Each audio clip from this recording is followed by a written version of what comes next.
Shalom saudara yang dikasihi Tuhan, selamat pagi. Senang dan bahagia rasanya karena masih bisa menyapa saudara di pagi yang indah ini. Doa dan harapan saya bahwa saudara semua dalam keadaan sehat, dalam keadaan baik tentunya, penuh dengan sukacita, diberkati Tuhan untuk sepanjang hari ini. Saudara yang dikasihi Tuhan, pagi ini kita kembali bersyukur, kita diberi anugerah Tuhan yang baru. Tentunya dengan berkat-berkat Tuhan yang baru yang bisa kita nikmati hari ini, saudara. Namun sebelum kita menikmati semua itu, baiklah kita terlebih dahulu merendahkan diri di hadapan Tuhan, memohon kekuatan Tuhan sehingga kita bisa melangkah bersama Tuhan di hari ini. Kita berdoa, saudara. Bapa di surga, terima kasih untuk anugerah-Mu, kasih-Mu, dan kesetiaan-Mu yang tetap memimpin hidup kami hingga saat ini. Tuhan sudah menolong kami boleh melewati malam dan menganugerahkan kepada kami hari baru pagi ini. Berkati dan pimpinlah kami oleh Roh Kudus-Mu ya Tuhan, sehingga kami boleh berjalan dalam kemenangan Kristus di sepanjang hari ini. Dalam nama Tuhan Yesus kami berdoa. Amin. Saudaraku yang dikasihi Tuhan, firman Tuhan yang kembali akan menyapa kita pada pagi hari ini, saya siapkan satu ayat dari kitab 1 Timotius pasal 6 ayat yang ke-10, saudara. Demikian bunyinya, saya akan bacakan untuk kita. Karena akar segala kejahatan ialah cinta uang. Sebab oleh memburu uanglah beberapa orang telah menyimpang dari iman dan menyiksa dirinya dengan berbagai-bagai duka. Itu yang kita akan renungkan pada pagi hari ini. Dan topik perenungan kita, saudara, yaitu janganlah menjadi hamba uang. Itu yang akan kita renungkan, karena ini persoalan pelik ya yang sering kita hadapi, apalagi di tengah situasi sulit sekarang. Mari kita coba renungkan tema ini, saudara. Suatu hari, saudara, ada seorang tua kaya raya ya yang selalu bersikap buruk karena dia mungkin merasa kaya, dia sombong, egois, dia hanya mementingkan diri sendiri dan tidak peduli dengan orang lain. Kelakuannya buruk. Dan dia bersahabat dengan seorang rabi Yahudi, saudara. Mereka sudah lama tidak bertemu. Suatu ketika dia mengunjungi sahabat ini, saudara, sahabat rabinya ini. Dan ketika mereka bertemu, saudara, sahabatnya ini, yaitu rabi ini, saudara, ingin memberi pelajaran atau mengajari sahabatnya ini tentang bahayanya orang yang memandang uang di atas segalanya. Jadi sang rabi ini ingin mengajar sahabatnya ini tentang bahayanya kalau seseorang memandang uang di atas segalanya. Itu yang akan diajarkan.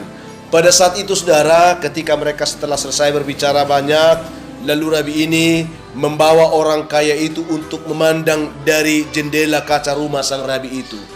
Lalu sang rabi berkata kepada sahabatnya, "Sekarang coba lihatlah melalui jendela ini dan katakan kepada saya." Ya, dia katakan, saudara, ya, siapa yang engkau lihat? Itu yang dikatakan. Apa dan siapa yang kau lihat? Lalu segera, saudara, saat orang tua kaya itu berdiri di depan jendela itu, dia berkata kepada rabi itu, dia katakan, "Saya melihat di sana ada pria, ada juga wanita dan anak-anaknya." Itu yang dikatakan. Karena memang kaca itu tembus pandang, saudara. Lalu sang rabi katakan, "Baiklah kalau begitu." Lalu sang rabi ini menarik sahabatnya ini kembali ke depan sebuah cermin yang tidak jauh dari jendela itu. Lalu di sana sang rabi berkata kembali, "Sekarang lihatlah dan katakan apa yang kau lihat di dalam cermin ini." Segera pria itu, saudaraku, menjawab sahabatnya dan katakan, "Jelaslah diri saya yang saya lihat di cermin ini," dia katakan. Lalu sang rabi pun berkata kepada sahabatnya, "Menarik sekali jawabanmu itu. Tadi di jendela sana ada kaca yang membatasinya. Di cermin ini juga ada kaca yang membatasinya. Hanya bedanya, cermin ini telah dilapisi dengan perak, dengan materi.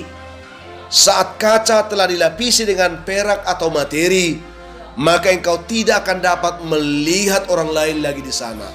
Engkau hanya dapat melihat dirimu sendiri." Kata rabi itu menutup pembicaraan mereka. Menarik, saudaraku. Ini penting, pembelajaran bagi kita, bagaimana supaya kita tidak selalu menjadikan uang menjadi tujuan hidup kita. Tidak menjadikan materi menjadi tujuan hidup kita, saudaraku. Apa yang ingin kita lihat di sini? Sang Rabi ini ingin mengajari sahabatnya, saudara, bahwa ketika kita memfokuskan diri kita kepada materi, kepada harta duniawi, kepada uang dan semua hal yang ditawarkan oleh dunia ini, maka sesungguhnya hal itu akan seperti perak yang menutup sebuah cermin dan akan membuat kita melihat diri kita sendiri, terfokus kepada diri kita sendiri. Beda dengan kaca yang polos yang tidak berlapis apapun. Di sana kita akan bisa tembus melihat apapun yang kita ingin lihat, saudara. Itu penting bagi kita. Ketika materi telah menutup mata kita, ketika materi telah menguasai kehidupan kita, maka kita tidak akan pernah bisa melihat orang lain lagi dengan jernih, dengan benar. Semua kita akan ukur dari diri kita. Semua akan kita ukur dari materi yang kita punya. Itu yang sering terjadi, saudara. Sehingga tidak jarang kalau orang-orang yang telah dikuasai oleh materi menganggap orang lain itu tidak ada artinya, menganggap dia lebih hebat dari yang lain, saudara. Menganggap orang lain tidak ada, seperti tidak ada bagi dirinya. Dia seperti di atas angin, di atas segala-galanya. Ini bahayanya orang yang memandang uang di atas segalanya. Firman Tuhan hari ini berbicara kepada kita, ya, akar segala kejahatan ialah cinta uang, saudara. Sebab oleh karena memburu uanglah orang bisa menyimpang dari iman. Ini bahayanya. Dan dia bisa menyiksa diri dengan berbagai-bagai duka. Ini pelajaran berharga bagi kita pagi hari ini. Mari kita bijak dalam memanfaatkan setiap berkat Tuhan yang kita terima. Apakah itu materi, harta benda, keuangan yang diberi Tuhan, manfaatkan dengan benar. Jangan sampai materi itu menutup mata rohani kita, menutup mata kita melihat orang-orang di sekeliling kita. Baiklah kita berpandangan jernih, baiklah kita boleh melihat sesama kita dengan mata yang terbuka, tanpa harus ditutupi oleh embel-embel materi yang kita punya, saudara. Karena saya percaya, saudaraku, bahwa dengan kita mensyukuri berkat Tuhan yang diberi kepada kita, maka kita akan bisa menjadi saluran berkat. Bukan menjadi batu sandungan, tetapi menjadi penuntun orang bisa meraih berkat Tuhan dalam kehidupannya. Itu yang perlu kita pahami. Jadi beda cermin dengan kaca. Supaya kita tahu, saudaraku, kaca yang polos bisa membuka pandangan kita melihat banyak hal. Tetapi kaca yang sudah dilapisi materi akan menutup pandangan kita, dan kita hanya bisa melihat diri kita sendiri. Demikianlah ketika seseorang dikuasai oleh materi, pandangannya ditutupi oleh materi, maka dia tidak akan pernah bisa melihat orang lain. Dia akan menjadi pribadi yang egois, yang hanya bisa mementingkan diri sendiri, dan akhirnya dia tidak akan bisa menjadi berkat bagi orang lain. Tuhan memberkati saudara hari ini. Jadilah bijak dengan uang saudara, jadilah bijak dengan materi saudara, jadilah bijak mempergunakan setiap berkat yang Tuhan beri kepada saudara hari ini. Tuhan memberkati saudara. Kita berdoa. Bapa di surga, terima kasih untuk kemurahan dan kasih Tuhan yang menyapa kami pagi ini kembali, mengingatkan kami supaya kami boleh hidup bijak, supaya kami jangan diperhamba oleh uang kami, Tuhan. Berkati umat-Mu dimanapun mereka berada mendengarkan renungan ini. Yang lemah dikuatkan Tuhan, yang berputus asa diberi harapan, yang berduka dihiburkan, yang berbeban berat diberikan kelegaan. Biarlah mereka mengalami itu semuanya. Dan juga anak-anak Tuhan yang bergumul karena sakit penyakit. Ada beberapa anak-Mu saat ini yang rindu didoakan. Engkau tahu mereka. Ketika mereka berseru, hamba mohon Tuhan, campur tangan Tuhan, menolong mereka keluar dari belenggu sakit penyakit dan menyembuhkan mereka.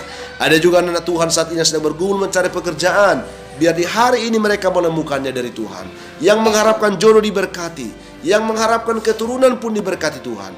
Anak-anak kami dalam pergumulan pendidikan, biarlah mereka semua boleh ditolong Tuhan, sehingga mereka boleh bijak, berhikmat, dan diberikan pintaran, sehingga mereka boleh berhasil dalam pendidikannya. Ada beberapa anak Tuhan saat ini juga bersuka cita karena mereka baru ulang tahun di hari ini, karena mereka mendapatkan rezeki, karena mereka menerima berkat Tuhan. Ingatkan mereka bahwa semua itu adalah anugerah-Mu, supaya mereka bisa bersyukur dalam sukacita mereka. Masih banyak umat Tuhan saat ini yang mendengarkan renungan ini, yang mendengarkan doa ini. Mereka butuh lawatan Tuhan. Hamba doakan mereka, biarlah mereka diberkati sungguh-sungguh pagi ini, dalam nama Tuhan Yesus. Amin. Saudara yang dikasihi Tuhan, apapun keadaan hidup yang saudara akan hadapi hari ini, saya hanya mau berpesan, tetaplah semangat saudaraku. Jadilah kuat dalam Tuhan. Bersukacitalah senantiasa dan mengucap syukurlah atas segala sesuatu. Karena itu pasti dikehendaki Tuhan dari kehidupan saudara. Kalau saudara mempunyai beban, pergumulan hidup yang berat, dan saudara benar rindu didoakan, hubungi kami saudara di nomor telepon yang tertera di saudara. Kami siap membantu mendukung saudara dalam doa. Itu komitmen kami. Dan bantu juga kami untuk bisa men-share, membagikan renungan ini saudaraku, supaya banyak juga orang bisa menonton, supaya mereka juga boleh diberkati Tuhan. Jangan biarkan renungan ini berhenti di tangan saudara, bagikan kepada orang lain. Itu kerinduan kami. Akhirnya saya Pendeta Linti Dongoran, Pendeta GKP Jemaat Khusus Horisan Medan, menyampaikan sampai jumpa di kesempatan lain saudaraku. Tuhan memberkati saudara. Shalom.